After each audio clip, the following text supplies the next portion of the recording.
Welcome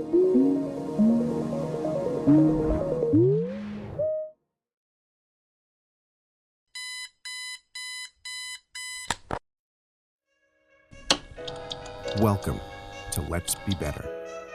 We believe that our greatest responsibility as a society is to give every child the nurturing guidance they deserve. When moms, dads, all of us show up with our best, children can thrive. This mission was born from a hard truth. Too often, systems meant to protect families end up dividing them. But this podcast isn't about what's broken. It's about who we can become. It's about grace for ourselves and for each other. It's about reclaiming what truly matters. It's about faith, the belief that even in a complicated world, ordinary people can come together and create extraordinary change. Let's be better. Let's live inspired. Let's break cycles, build bridges, and raise the next generation with love, intentionality, and purpose.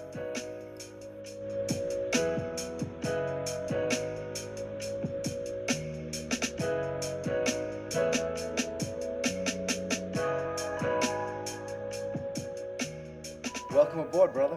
Welcome. It's been a long journey. Happy to be here. Known you how long now?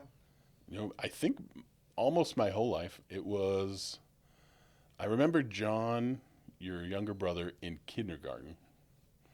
So I probably knew you by first grade, so you're second grade. I mean, that's like single digits. It's at least 30 years. Yeah, and I remember when I was a kid, I remember that I was a bit socially awkward. Yeah. So I was like, oh, Johnny's got a friend. That means I got a friend. Yeah. And that's true, even till today. That's true. And I thank you so much for coming on the show. But even much more than that, thank you for accepting the invitation to being a board member and bringing your expertise to Mothers and Fathers Truly Matter. Yeah, it's been a pleasure helping you start the foundation and kind of the building blocks there. When we talked about it, as we discussed, probably, 2001 you said? No, 2021.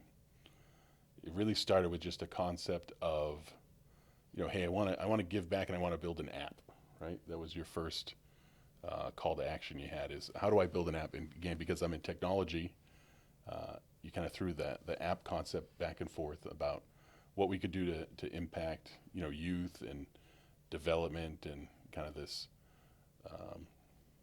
challenge or the struggles that youth have in building a better life for themselves, right?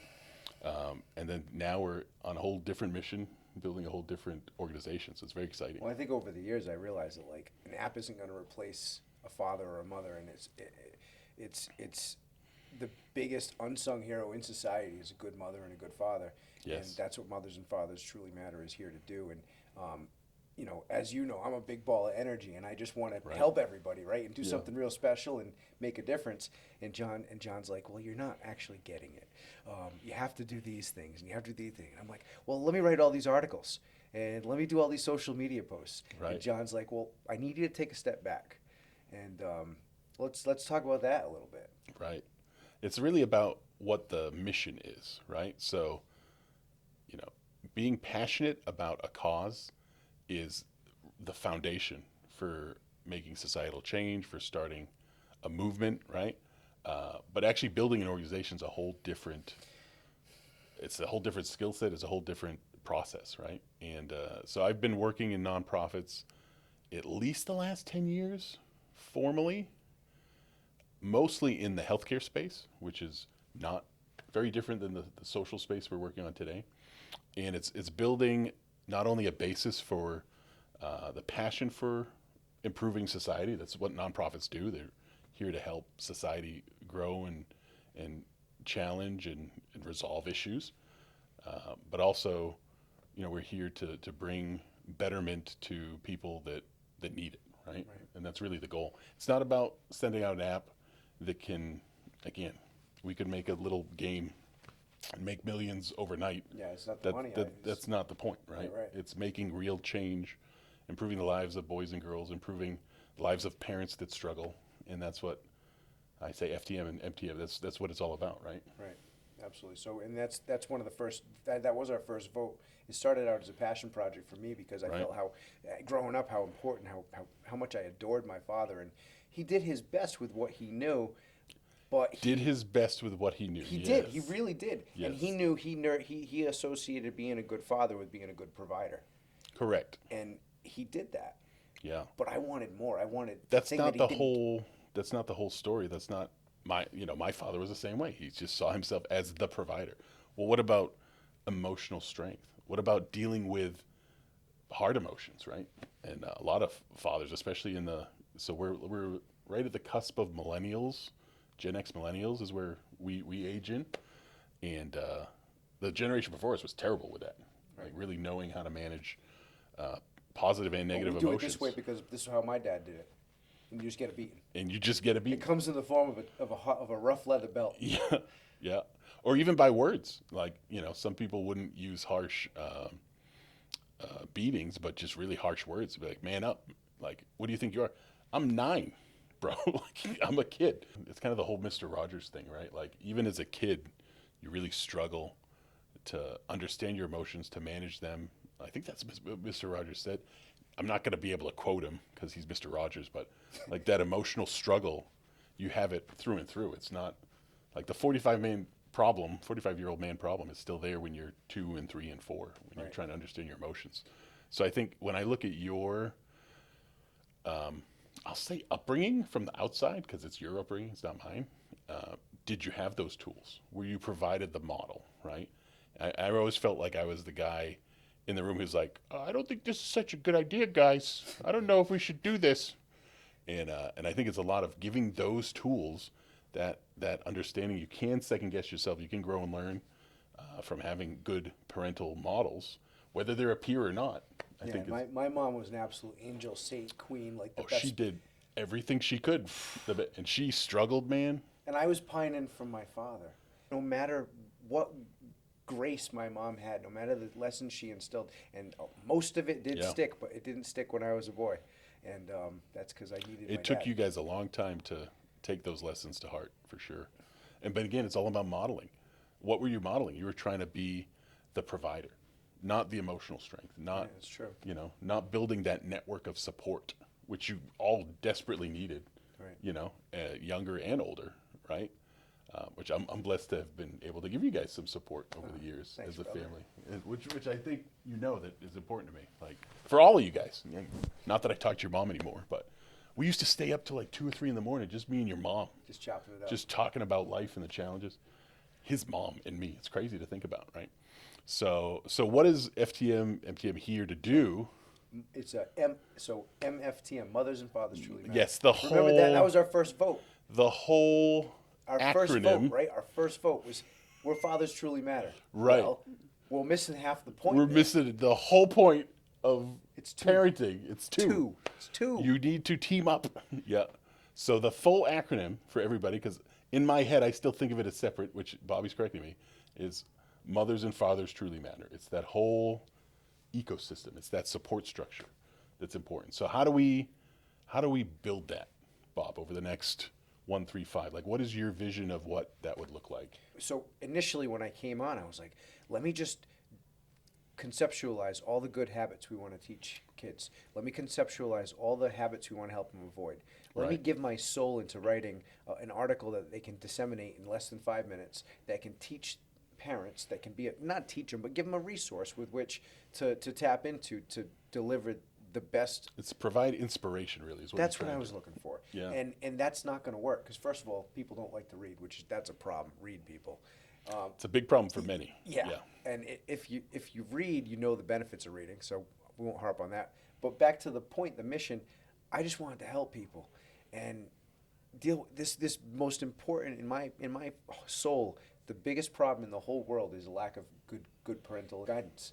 And Right. so let's build It something. all starts there. It really does. It It does. starts in the home, right? I mean, we all start in the hospital, but it very quickly Well, transitions let's to being in the let's home. think about the people that we know in our lives. Let's challenge yourself. Think about the people you know in your lives who are successful versus unsuccessful. Yeah. And then and by success, this is not money. This is like, do they get up in the morning? Do they live according to a principle and a standard? Do they have values? Do they live the closest thing they can live to a meaningful life? And those who have had good parental influences are more likely that your answer is yes. And those who didn't, that's where you find some stuff that they got to work on. And The deck's stacked against them, really. and we're all one human family of brothers and sisters. So, like, how do we help? Yeah, exactly. And so John shared, he finally got through to my head, like, I can't do this alone, right? Right. No way, no how, I can't do this. But I can try to bring people together. Exactly. And the first mission I think we have to have here on year one is to help form a national advisory board. Right. So can you maybe dive into that a little bit? Such a big topic. So National Advisory Board. So my experience is with a nonprofit in the healthcare space that's like 90 years old. And because of healthcare challenges that really cause people pain, suffering, death, etc., really had to build a very strong body of not only advisory, but safety, efficacy, like really watching healthcare, watching the doers, the actors, right? So that started, probably heavily in the 80s and 90s. It formed in like the 60s, 50s, 60s, really around access. And then it really quickly had to pivot to safety. And this is with hemophilia specifically. Specifically bleeding disorders, Yes. correct. Yeah, the National Bleeding Disorders Foundation, which is a different foundation, that does a lot of national advisory across, well, actually, it helps world advisory on the bleeding disorder space. So that healthcare need of safety, advocacy, access was the kind of the precipitated the forming of the National Advisory Board. And some of the heaviest hitters I worked with on that side were some of the most respected names in science and, biological science, pharmacology, very brilliant men and women. It really inspired me to do better, to do more. So what it is really establishing a framework of care, right? And really having an idea of what we need to, what is not allowable in the world. We can't have unsafe medicine.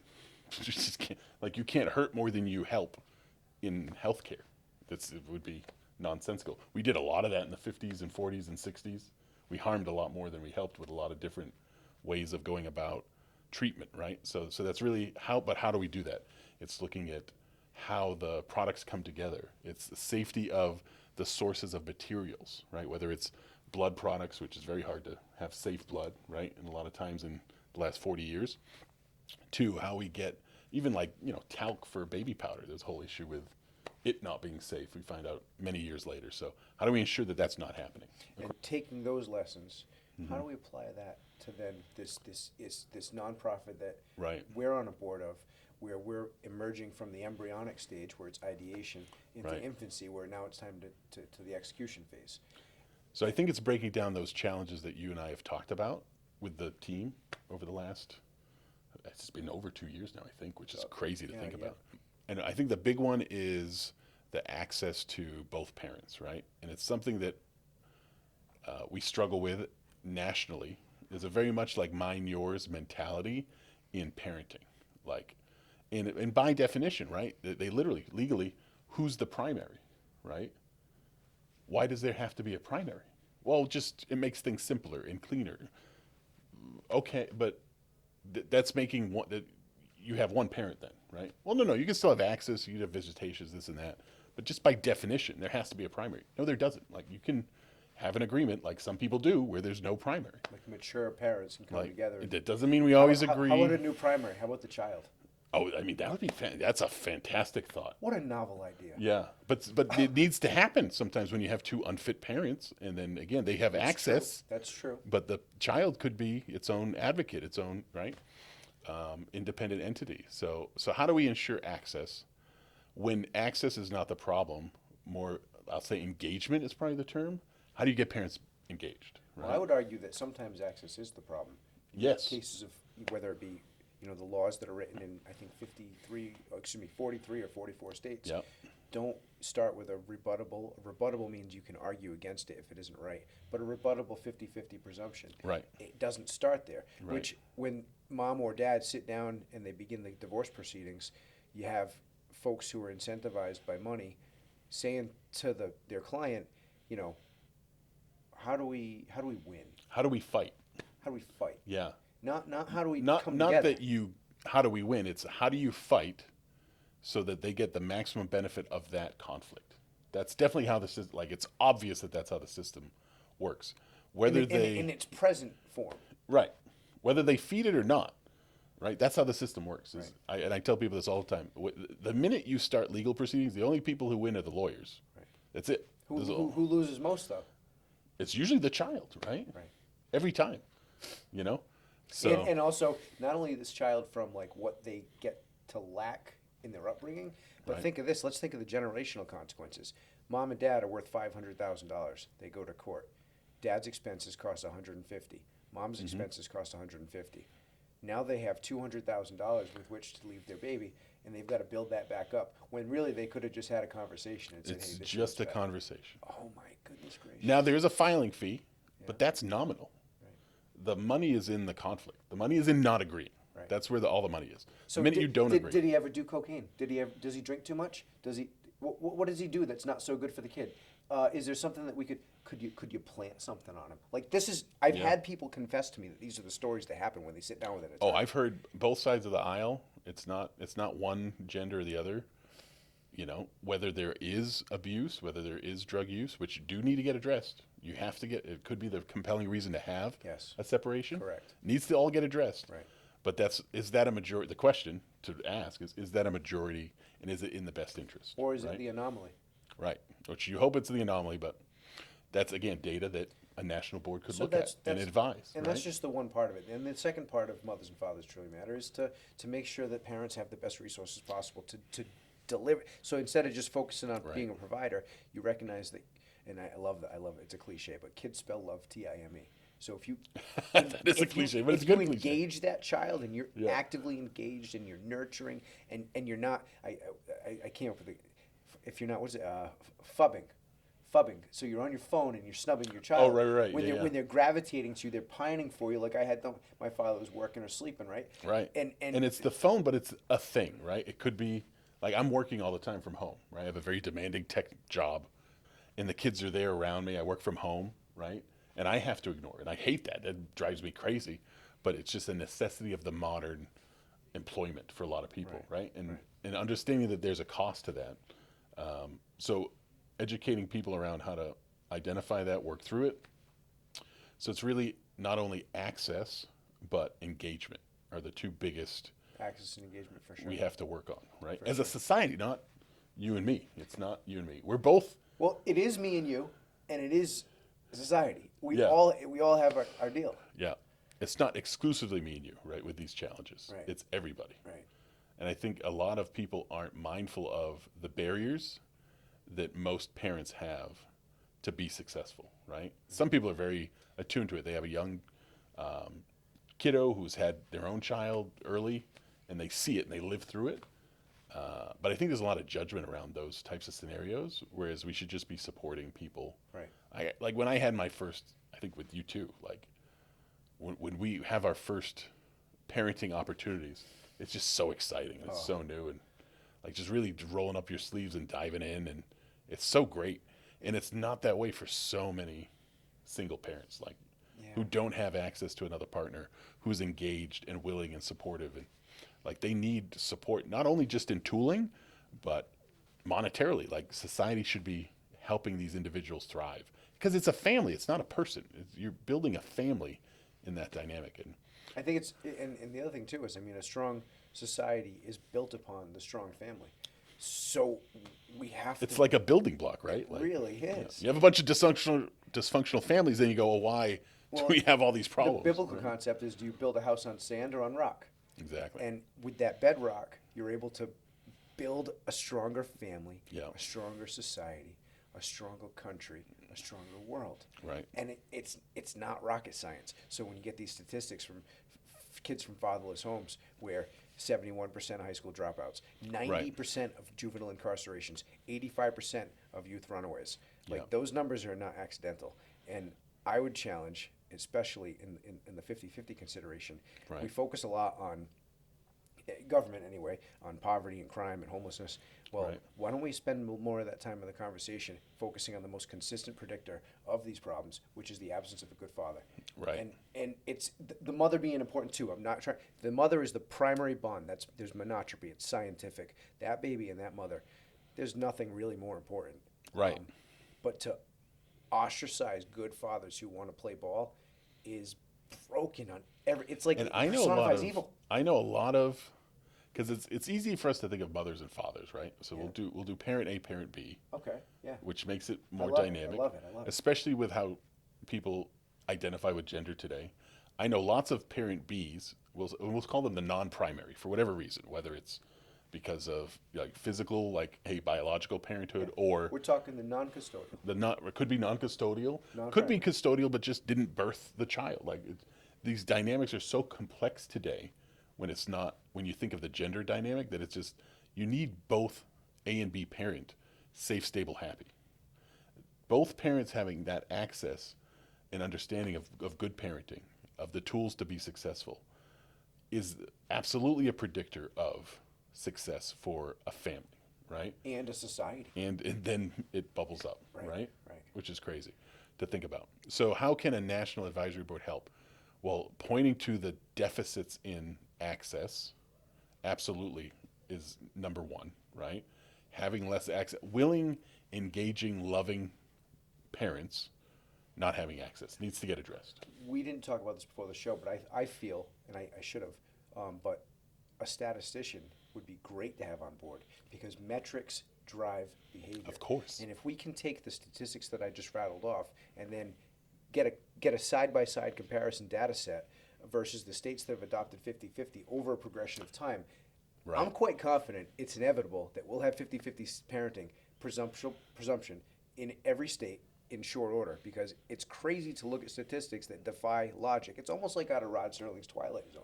Like Right. the aliens must fly by this planet and say, so you're telling me that those stats mean that, but they do this.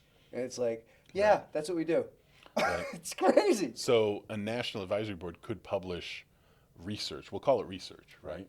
On the nature of states with specific programming or legislation. That's absolutely, which is something the other nonprofits do. Yeah, right? and I think you cautioned me greatly because we had talked about having monthly Zoom meetings for the advocacy group, and a lot Right. of folks are doing that now. There's so many leaders in the shared parenting community that are presently, they're boots on the ground, they're doing Right. this stuff, they're changing laws, and that's why we have 6 states, or I don't know if it's 6 or 7 at Right. this Yeah, moment. exactly. But secondarily, and I think just as, or maybe more importantly, support services for parents, single parents, the Angel Society, single mothers. Like how do you give them, those who don't have the tools they need to be Right. successful, so that the next generation can then be better than the one before. Yeah. And I think that's one of the things that the National Advisory Board you've inspired us to build. That's our call to action today. Our Right. show today is to hopefully have folks reach out to us. And Absolutely. I know we're looking for, I know, a family court attorney, social Right. worker, a former judge who understands the system. Yeah. Anybody in academia who knows how to build research, put together research, who has access to the data I believe sets. that's the most important role because the Yeah. data drives decisions, just like in business, right? Right. If you don't have good data, garbage in, garbage out. Exactly. And Yep. so let's work on that. And we're reaching out. And To the body of people that are passionate about helping children build better families, to build better communities that will help the world improve, right? That's absolutely what we need. 100%. And we have a conceptualized 1, 3, 5 year plan, but it's bigger than that. This should be a new way of life for the world. Right. It shouldn't just be like, hey, like the past is the past. We should have we should adopt it. We should, whatever the past is, we can forgive that. Let's not. Right. Let's build bridges. What do we do to be where we aspire to be? And I think that's the basis really for your movement about this improving the self, right? It's just being mindful, being engaged, not only about what the end goal is, but how we get there. Right, and that's why we named the podcast "Let's Be Better." Exactly. Is because it does start with self. Right. If and you know, and some helicopter parents might not want to hear this, but if you can focus some of that energy you are on preventing your child from getting a scraped knee and focus on yourself becoming a better version of yourself, then when your child gets a scraped knee, you'll be in a better position to help them learn from that experience. See, I think that's a little unfair because when my kids hurt themselves, I do flip out. I'm like totally calm, Hey, and a even scraped knee for a keeled. guy with hemophilia is a little Yeah, bit but of a there's a situation. little bit going on. But I literally do. Like I go in straight panic mode when my kid. Like if I hurt my kids, I'm like, I just like start crying like a baby, right? But like when they hurt themselves, I go, "What happened? What's it going? Why'd you do that? Why are you screaming? Why is there blood?" Like I flip out, dude, for some reason, and it doesn't need. Why don't you be more mindful and meditate on why flipping out is probably not the best approach to an emergency, John? You know. We all have our things to work on, John. Yeah, it's just crazy. I remember Bella, like, she was like 11, 12, like big enough. And she fell off her bike and she just was screaming in front of me. And like I ran over. And for me, it probably was lumbered over slowly, but it felt like I ran over. And I'm like, "What happened? Where's you going? Why are you screaming? Did you break a bone?" And just ridiculous. And again, I'm not a helicopter parent, but I just go straight panic. Well, is there anything in the world you love more? No, it's which real and simple. like you see crisis, and then Elijah, same thing, bike, first day, brand new bike, just beautiful yellow neon. It's got the training wheels. He's good to go, and we're at the pond, going around the pond, and he just unintentionally went right down the hill directly into the pond. So I call that his ducky splash pad now Yeah, because he that's went what in it the is, duck right. pond, which is the dirtiest slop in the world, and just straight. And I'm again knew I couldn't run over there in a fast fashion, but there was runners who were running by. I go, "Oh my God, grab him!" I scream to the runners. And some random dude bends over, pulls Elijah out of the duck And your pond. heart's like on fire. And I'm like, "I'm sorry I yelled at you guys, but I didn't, I got here eventually." you know, it's instant like panic. So how do you become mindful? And these are silly scenarios, right? Yeah, but yeah. how do you become mindful of these behaviors that aren't productive? Like, was I being productive? Well, I did call out the problem. Well, but, let's get know. into that. So behaviors, right? So observe, imitate. Is there a more impactful way a child learns than observe and imitate? No. So the phone thing, if you're always looking at your phone, well, Right. don't be surprised when your teenage, whether you give them a phone or not, that's another conversation. But if they do Right. have one, Yeah. well, realize how our behavior impacts their behavior. I just call it modeling. And Like, it's- what do you expect? You're modeling, right? So I had an incident. We'll talk about when parenting fails for a minute, because we have to give each other grace. Oh, that's Scott, Is how there a much more important thing? how much grace have I given you over the over the years? I get in trouble for how much grace I give you. That's how much grace I give you in living life, right? We have to give ourselves and each other grace, 100%. right? So there's bad modeling, I know, from my upbringing. God knows you have bad modeling in your upbringing because it's chaotic. We all did the best we could, but we have bad behaviors. And sometimes it's in your siblings. I had a scenario where my sibling was behaving in that way that I did not, being too stern, not compassionate, not empathetic, all the bad behaviors that sometimes you'd see with the whole toxic masculinity or fatherhood figure. And my sibling just happened to be doing that to one of her kids. It just instantly set me off, right? And instead of and I couldn't give grace, I just got mad, right? Yeah. And Well, I you said, could have. You chose not to. You reacted instead of I responding. reacted in a way that was not graceful, and I said, "You need to get the bleep out of my house," right? Which was like not the right position to have. It's the only time I ever kicked anybody out of any house that I've owned, right? And we have to remind ourselves that no, we have to give each other grace, and we have to be self-reflective. And it would have been better and smarter to be like, you know what, you're being too rough. This is not appropriate. Like, I know why you're doing this. I know the behavior, and why can't we do something different right now? Right. Rather than not And I giving think grace. back to grace for oneself. Like in your situation here, you blew up, right? In like a really calm way, but yeah, that was the extent of me blowing up. Was get the heck out of my house. And it's okay to call the person back and say, "Hey, I was wrong. I managed that wrong." Yeah, of course I did. Yeah, And it's all right. yeah. It's all right. And good to hear the other one said, you know what, I probably was being unreasonable. Like, yeah, probably were. Yeah, you were. And again, it's coming back to it, but it's analyzing those moments of, I call it just bad modeling, right? and those what do they call them, triggers now, right? Like it was such a trigger. Right. Like, same thing if you did, like if I'm It's a amygdala, hanging out with you. It's literally, it happens in your prefrontal cortex. It happens. You go, Yep. hijack, amygdala hijack. If you use the words, like a parenting word that triggers me real bad is pay attention to yourself. I hate that phrase so existentially.